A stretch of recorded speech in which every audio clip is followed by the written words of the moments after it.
Once again, the Nissan Micra is a very class-competitive, characterful super mini. This time it's stylish and very good to drive, while setting a high standard with its sense of safety. You know that car in this class you were thinking of? Stack it up against this one.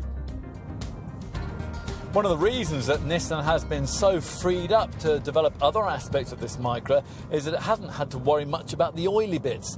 As with the basic platform of this car, those come directly from Renault's 4th generation Clio, with most buyers likely to select between the pair of 3-cylinder petrol engines on offer. There's a 71 PS 1 litre normally aspirated unit, but which urge you to try and stretch to the preferable 0.9 litre IGT 90 turbo power plant we've been trying here. And that's a variant that mixes peppier performance with more acceptable economy. So expect 64.2 mpg on the combined cycle and 99 grams per kilometre of CO2. If you need to do better than that, there is a 1.5 litre DCI diesel variant which also puts out 90 PS, but which will only really make sense if you cover a higher annual mileage than is typical for this class of car. Now, what certainly isn't typical in this segment is the level of electronic sophistication that this Micra delivers as standard. All models get Nissan's chassis control package, incorporating active trace control, which helps corner turning, and active ride control, which calms the body pitching that you'd normally get over the sharper bumps. Both systems use automatic and very subtle brake application, and they give a more fluid, flowing feel to the way this Micra progresses down the road. The rather firm suspension can't quite complement this, and we would like a little more feel at speed from the steering, but otherwise, well, we're impressed with the drive dynamics on offer here. In this class, only Ford's Fiesta is more fun to punt along, so in short, it's all a huge step forward from anything the Micra model line has ever served up before. If you're used to the conservative design of the old 4th generation Micra, well, you might need to sit down and have a cup of hot sweet tea after looking at this one. Expressive and emotive, this is the kind of shape you'd more readily associate with a motor show concept car than a production model, with an athletic silhouette that's much longer, lower and wider than was offered before.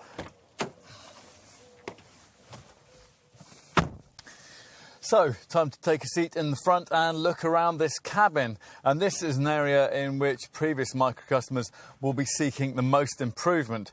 Now, sure enough, things have been much enhanced over what went before. The fascia is based around what Nissan calls a gliding wing dashboard layout, which feels of much higher quality and which can be personalised with colour-coded versions of this centre panel.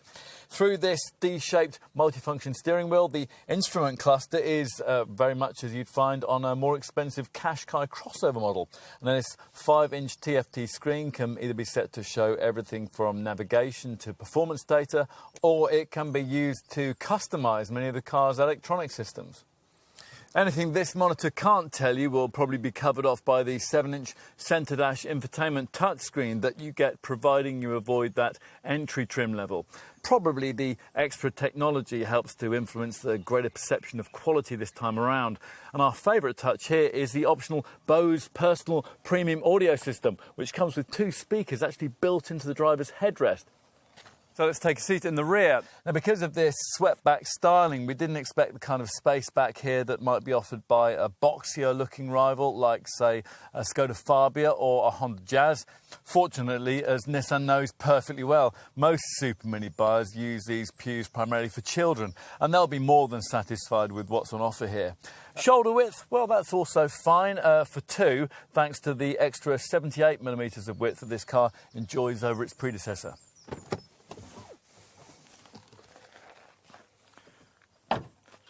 So finally, let's take a look in the boot. With the rear seats in place, this Nissan offers 300 litres of cargo accommodation. That's good, but it's nowhere near class leading. Still, the luggage area provided here is properly shaped to accommodate something like a fold-up buggy or the weekly shop. Of course, as usual, you can extend the cabin available by using this 60/40 split-folding rear backrest. What that all leaves us with is a car that ought to appeal way beyond the core market that Micra has always previously targeted: cash-strapped parents, driving instructors and motorists of a certain age. In our view, it's everything a thoroughly modern Super Mini should be: stylish, sophisticated and cheap to run. In short, we urge you to approach this Micra with a fresh perspective. After all, Nissan certainly did.